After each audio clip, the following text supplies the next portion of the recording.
Moon காலை 9 மணியிலிருந்து இரவு 12 மணி வரை ஜூன் 29 ஒரு நாள் மட்டும்.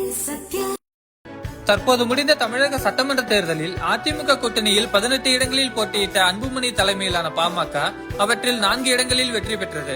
இதில் தர்மபுரி தொகுதியில் போட்டியிட்ட அன்புமணியின் மனைவி சௌமியா சுமார் 20,000 வாக்குகள் வித்தியாசத்தில் வெற்றி பெற்று முதல் முறையாக சட்டமன்றத்திற்குள் நுழைந்தார். இந்த நிலையில் தேர்தல் சமயத்தில் வீடு வீடாக சென்று வாக்கு சேகரித்த அன்புமணியின் மகள்கள் அம்மாவை வெற்றி பெற வைத்ததற்காக தர்மபுரியில் நேற்று வீடு வீடாக சென்று மக்களுக்கு நன்றி தெரிவித்தனர்.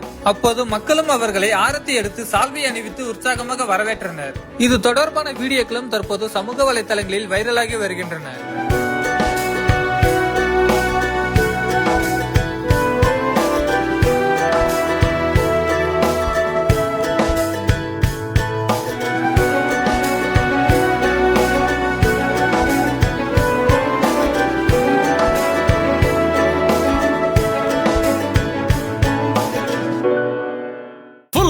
காலை 9 மணியிலிருந்து இரவு 12 மணி வரை ஜூன் 29 ஒரு நாள் மட்டும்.